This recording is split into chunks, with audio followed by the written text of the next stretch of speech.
and thank you for joining me. Right now I am going to decorate this page, and this is my Hummingbird dinner journal. The digital kit that I'm using is from Louise Hensel, and it's a beautiful kit, although you don't get to see it so much because I'm decorating the blank pages. So here I am doing a little collage on this side. I want to put a pocket, well, not a pocket, it's a fold out / tuck spot for a tag. I don't know what you're going to call it, so I guess kind of a flip out tuck. You decide. It's hurting my brain. I don't normally do a collage on a page. When I do art journaling, I always, collage as the first layer. It just gives you a good base.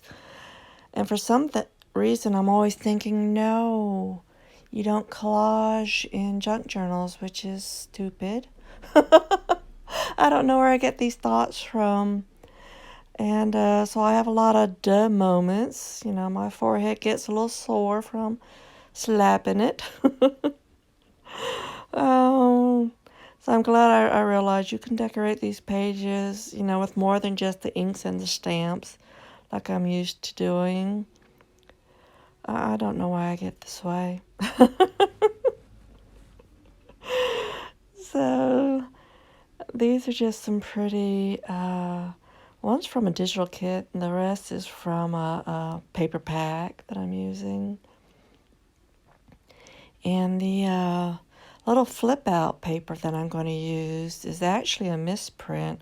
I ran out of ink and the color didn't come out right when I was printing out a digital. And of course I saved it because you just never know. I mean, it's still a pretty page. So I'm going to use that because it's like a bluish color, so it kind of goes with the journal. And it all works. See there, you can see the beautiful hummingbirds. It's such a pretty kit. So let's see, what else am I about to do? This actually takes a few twists and turns too, with what I choose first for my laces, and then, things change and I go about and dye some more lace to match. And it still didn't take a long time, which was amazing.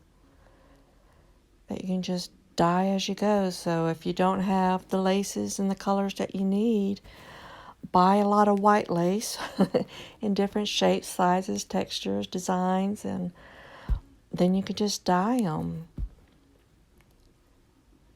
So this is the paper that I don't know if I ran out of yellow ink. I don't even remember what color the page was supposed to be. It was so long ago.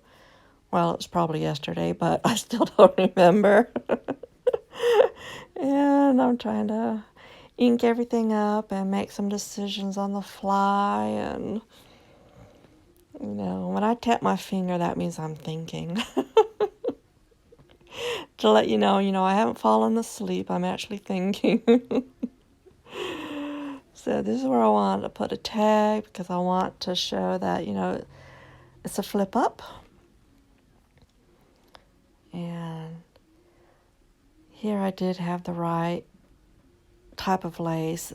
I looked for some patterns this morning because I wanted to crochet, a straight edge lace, but I couldn't find any that I liked. I also wanted something really wide because I was also going to do a pocket with a lace.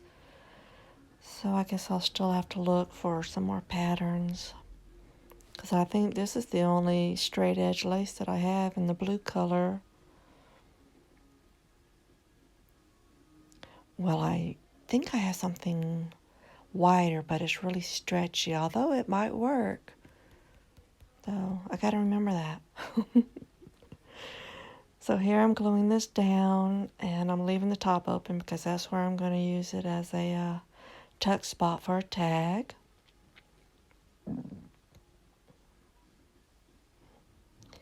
Now, I do wish that this paper was a little thicker. I was printing these on a lighter weight paper, probably 28 pound.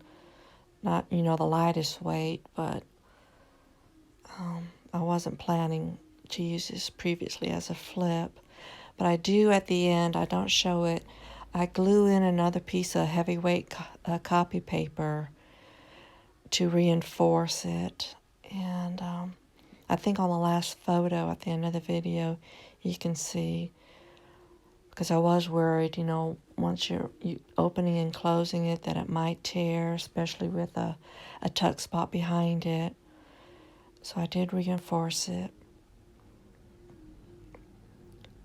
So here I'm just pulling out some laces. I want to do some collage on the front of this flip out. And just going through pieces, parts of what I have. And it changes, once I start adding to it. Some things work, some things don't. So I guess that's what you call the process. And I don't stress, and I color this and another piece, and then I don't end up using this because once I add some other stuff, it doesn't work. So, you just go with the flow, and of course you save all these pieces because you never know. They'll fit somewhere eventually. And I'm pretty sure I learned how to color the laces with Artie Mae's, one of her videos. So I use this technique a lot. And you don't have to just use the Distress Oxide. You can use the Lindy sprays. You can water down acrylic paints. You can use watercolors even, just whatever you have in the color that you're looking for. But since I've been using these 3 Distress Oxides and inks for the whole journal, I figured I'd stay with that color scheme. And I just wanted some different shades and varieties. And then I wanted something different. I didn't want that dark piece of lace. So here I have another piece of white lace, and I decide to color that.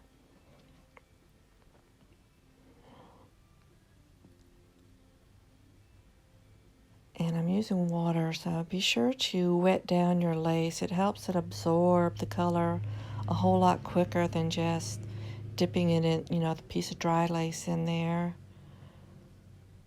And I'm just squishing it around to get it all rubbed in and throughout the whole piece of lace. I decide I like that color better than that darker one. And then when I use that other piece of small lace doesn't match because it's like the same shade. So I go for my little crocheted flower, and now that works. So it's just a process, It's fun. You have everything laid out and get to pick and choose.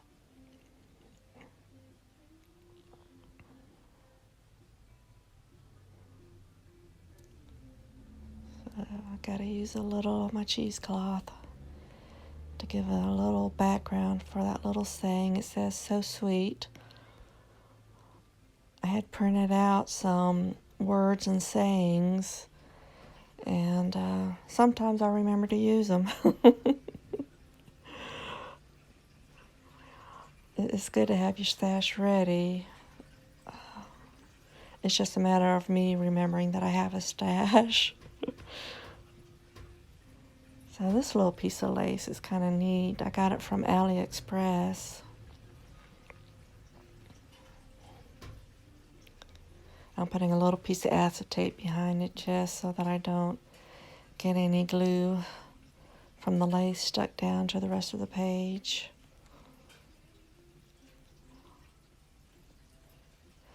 And I like the way this turned out. It was pretty simple once you really think about it. It was just a matter of finding the right shades.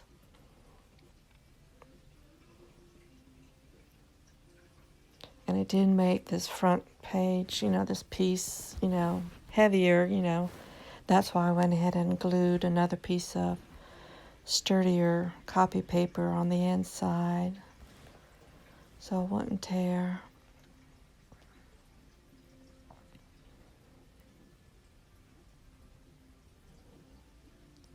And then I'm going to work on the tag.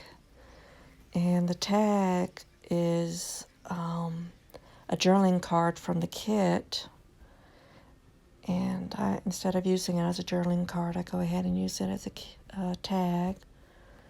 And I can't really decorate it because, I need something thin that'll slip in the back. But look how pretty it is. She does like a eco dyeing. And I also bought another one of her eco dyed kits, but the colors are more purpley. And so I will use that for a different kit probably, or a different journal, not a different kit. These are so pretty. I just had to get them.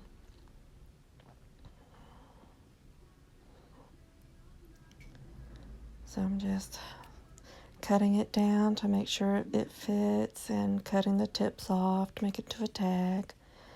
And then I'm going to punch a hole into it and stick an eyelid into it. And you'll get a headshot, be a photo bomb in a second here because I want to make sure it's in the center. Boom, there you are. That's me. Yeah, with my black cherry hair color. So, okay, this is about done. I hope you enjoyed. I hope it gave you a little bit of inspiration. And I hope you have fun crafting and enjoy the rest of your day. So, bye-bye.